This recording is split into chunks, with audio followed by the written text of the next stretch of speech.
Oke, Assalamualaikum warahmatullahi wabarakatuh. Selamat datang di presentasi kami. Kali ini kami akan presentasikan mengenai Spin Theory for Integrated Circuit atau ICS. Oh, gua ya. Tadi saya diulang langsung. Oke, Assalamualaikum warahmatullahi wabarakatuh. Selamat datang di presentasi kami. Kali ini kami akan mempresentasikan mengenai Spin Theory for Integrated Circuits atau ICS. Nah, ini adalah anggota grup kami. Pertama ada saya sendiri, Anilda Setiawan, serta rekan saya Muhammad Khalil Gibran, dan rekan saya Muhammad Hanif. Nah, apa itu spin IC?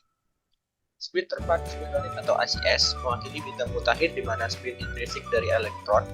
Spinonik ICS memanipulasi spin elektron untuk mengontrol arus elektronik menggunakan dengan interaksi spin orbit yang kuat. Keuntungan utamanya adalah ketidakvolatilitasnya, memungkinkan penyimpanan data tanpa daya serta memungkinkan operasi pada kecepatan yang lebih tinggi dan kapasitas penyimpanan data yang lebih besar.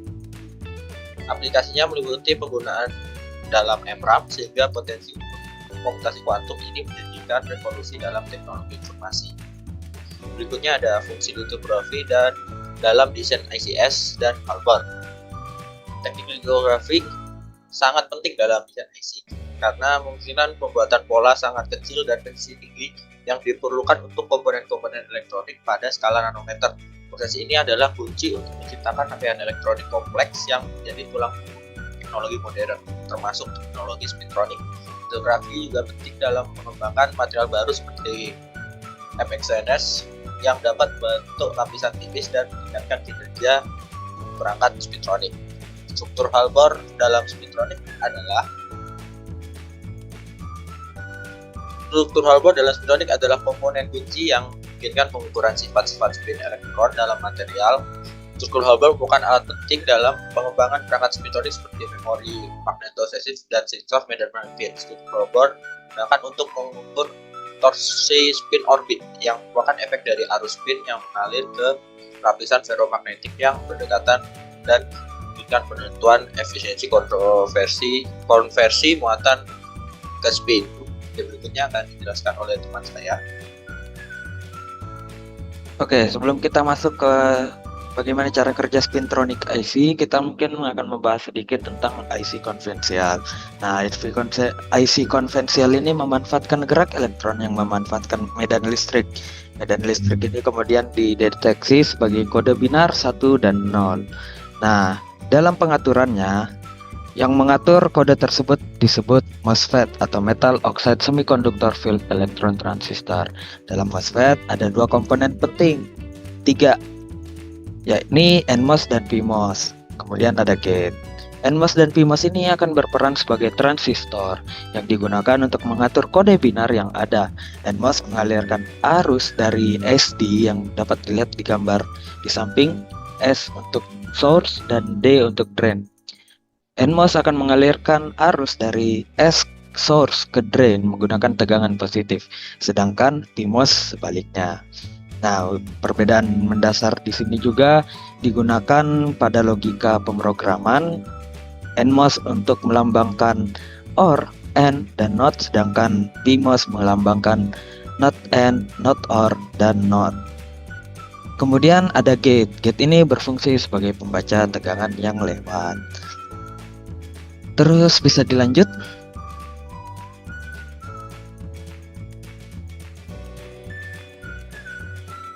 Tadi next. Nah, kemudian kita akan masuk ke cara kerja spintronic IC. Nah, berbeda dengan IC konvensional, IC spintronic memanfaatkan orientasi spin dari elektron yang merupakan sifat elektron, yakni memiliki arah ke bawah atau ke atas. Nah, spin ini dimanfaatkan untuk membaca kode binar 0 dan 1. Jika pada IC biasa kita menggunakan MOSFET, pada konsep IC spintronic ini menggunakan transistor yang disebut sebagai spin-FET. Nah, spin-FET ini memanfaatkan medan listrik yang dihasilkan oleh gate, bisa dilihat di gambar, untuk mengontrol aliran spin polarisasi elektron melalui kanal semikonduktor yang kemudian mengontrol arus listrik yang mengalir melalui perangkat. Nah, alur prinsip komponen FinFET ini mulai dengan arus yang mengalir melalui saluran atau channel yang terdiri dari kontak sumber, yakni source kontak dan kontak drain, gate atas, top gate, dan gate bawah. Nah, gate ini berfungsi untuk mengontrol lebar Schottky barriers antara spin dan spin bawah saat elektron memasuki atau keluar dari channel. Lapisan dielektrik tipis oksida gate atas dan bawah atau biasa disebut tin oxide gate dielectric layer bisa dilihat pada gambar, memberikan kontrol elektrostatik yang baik pada channel. Gate ini mengatur potensial elektrostatik di dalam channel dan mengontrol tegangan yang diberikan ke gate, sehingga mempengaruhi distribusi muatan dan potensial elektrostatik di dalamnya. Mungkin bisa di next.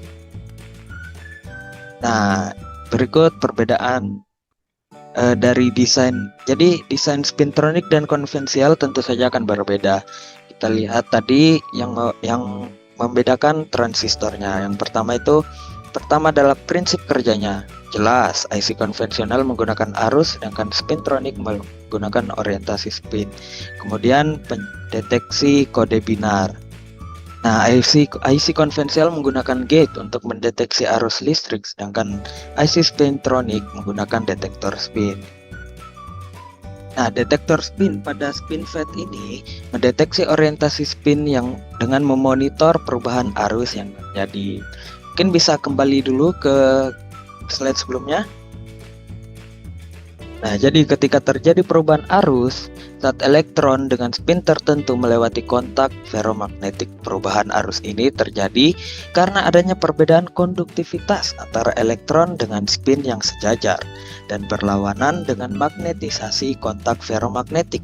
Dengan demikian, detektor spin dapat mengidentifikasi orientasi spin elektron berdasarkan perbedaan arusnya.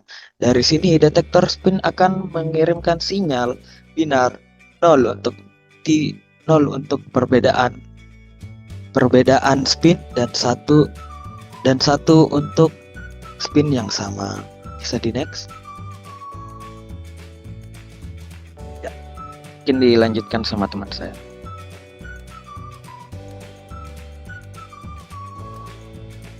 Oke, salah satu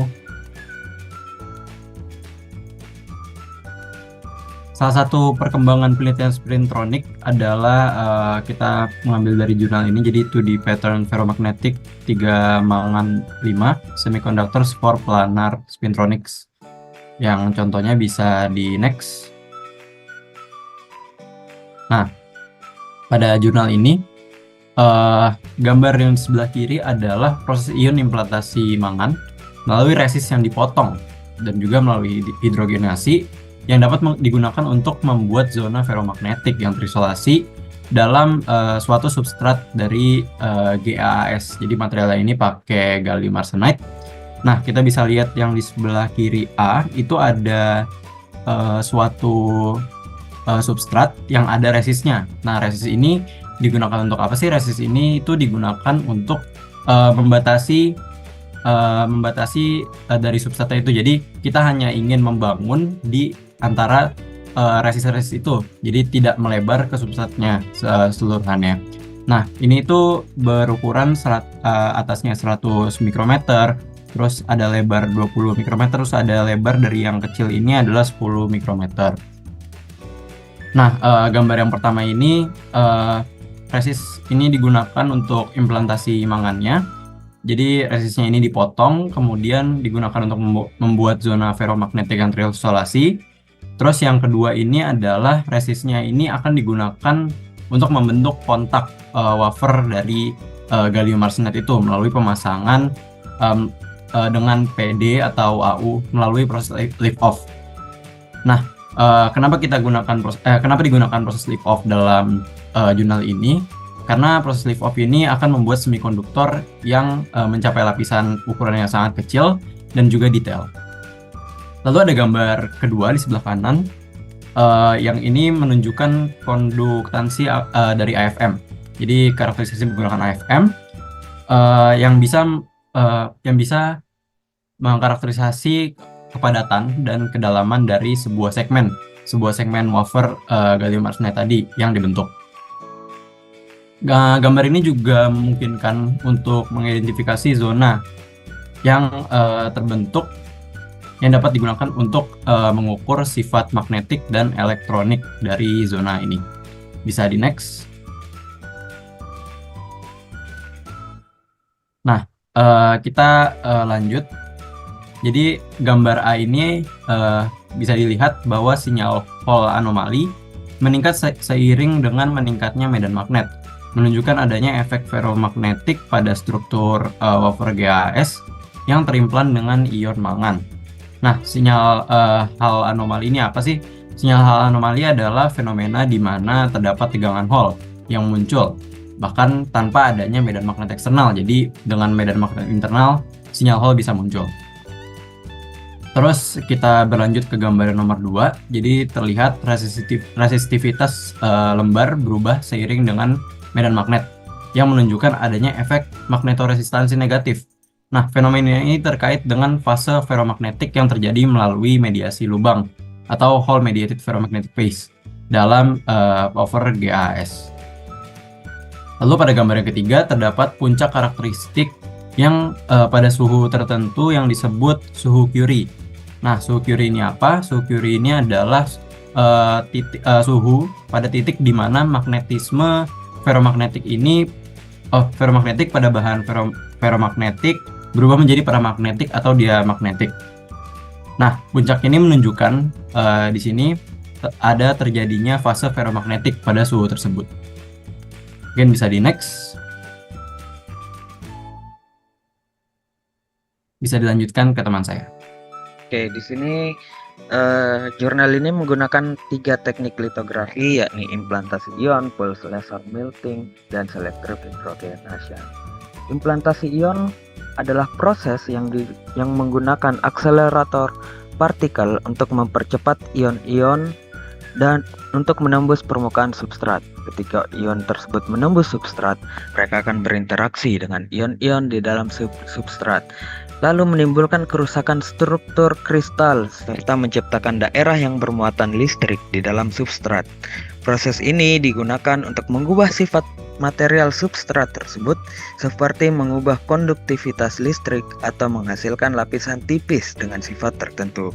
Kemudian ada proses pulse laser melting. Proses ini menggunakan energi dari sinar laser yang diserap oleh permukaan substrat, kemudian menyebabkan peningkatan suhu signifikan. Akibatnya apa? Substrat tersebut akan meleleh dan membentuk lapisan cair yang kemudian akan mendingin dan membentuk lapisan padat kembali. Proses ini digunakan dalam berbagai aplikasi seperti pemrosesan material, pembuatan lapisan tipis, dan pemodelan struktur material. Kemudian ada selective hydrogenation. Teknik ini menggunakan senyawa yang memungkinkan hidrogen untuk bereaksi dengan ikatan tertentu dalam molekul target tanpa mengganggu ikatan lainnya. Hidrogen ditambahkan secara selektif untuk melindungi wilayah tertentu yang diinginkan tetap aktif. Sementara bagian lainnya akan dipasifasi oleh hidrogen sehingga mempertahankan karakter ferromagnetik yang dimediasi oleh Hall. Bisa di next. Nah, kemudian kita masuk ke pembahasan. Pertama, ada sinyal Hall, fenomena yang terjadi ketika arus listrik mengalir melintasi bahan yang terkena medan magnet, menghasilkan tegangan Hall yang tegak lurus terhadap arus dan medan magnet. Nah, hal ini menjadi indikasi kemungkinan aplikasi pada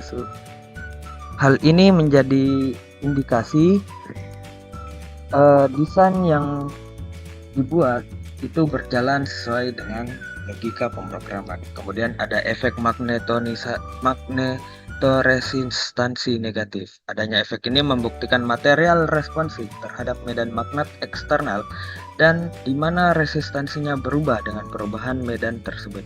Kemudian ada suhu temperatur CRU atau critical temperature.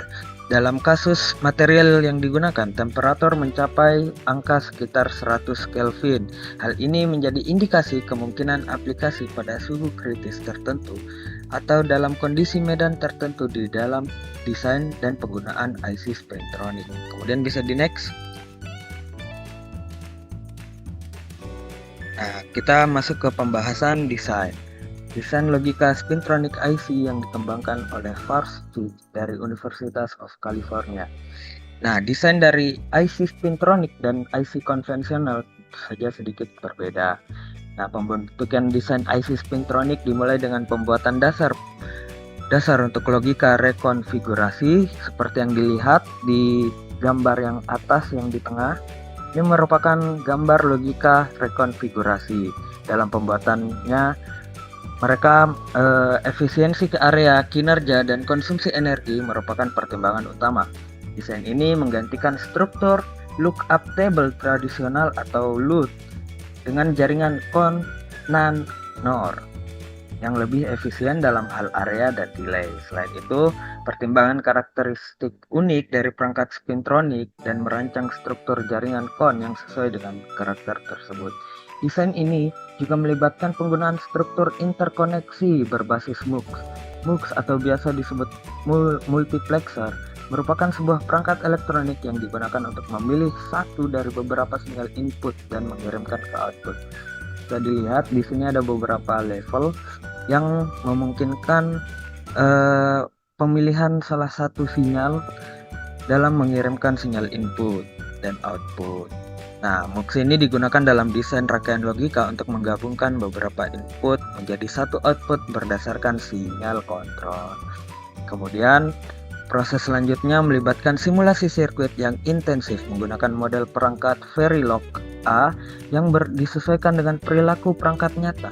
Simulasi ini digunakan untuk menghitung energi, delay, dan area total dari desain yang diusulkan. Model Verilog A M-Cell digunakan dengan software HHSpice untuk mensimulasikan sirkuit yang menghitung parameter. Nah, bisa dilihat di proses yang dimaksud itu berada pada sebelah kiri bawah. Di sini terlihat M1, M2, M3, dan M4 merupakan kontak dari desain IC.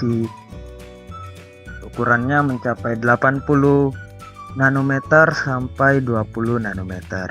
Terakhir, desain ini melibatkan pengembangan teknik desain sirkuit inovatif berbasis M-Cell dan perancangan ulang komponen sirkuit penting dalam perangkat FPGA modern, termasuk blok logika, interkoneksi berbasis MUX, lalu dan bit konfigurasi. Dan gambar sebelah kanan bawah ini merupakan desain kompleks secara keseluruhan dari desain logika Spintronic IC yang dikembangkan oleh Farstich dari Universitas of California. Bisa di next. Oke, selanjutnya kita masuk ke conclusion. Jadi metode-metode yang digunakan yang sudah dijelaskan oleh teman saya tadi untuk mengembangkan teknik pembuatan pola 2D pada semikonduktor ferromagnetik GAAS untuk aplikasi Spintronic planar ini dinilai cukup efektif dengan bukti-bukti yang sudah ada dan dengan analisis yang sudah ada. Lalu teknik-teknik ini juga memiliki potensi untuk digunakan dalam pengembangan perangkat Spintronic planar yang dapat diintegrasikan dengan teknologi sirkuit terpadu atau IC di masa depan. Seperti yang sudah dijelaskan pada slide sebelumnya, perangkat ini masih terus dikembangkan dan menurut kami akan sangat efektif gitu kalau dipakai di teknologi-teknologi masa depan. Apalagi dengan perkembangannya zaman dibutuhkan juga IC atau komputer yang semakin maju juga. Baik, bisa next. Ini merupakan daftar pustaka. Bisa next. Baik, sekian dari kami. Kurang lebihnya mohon maaf, semua saran dan kritik kami terima di kolom komentar. Ya, terima kasih. Wassalamualaikum warahmatullahi wabarakatuh.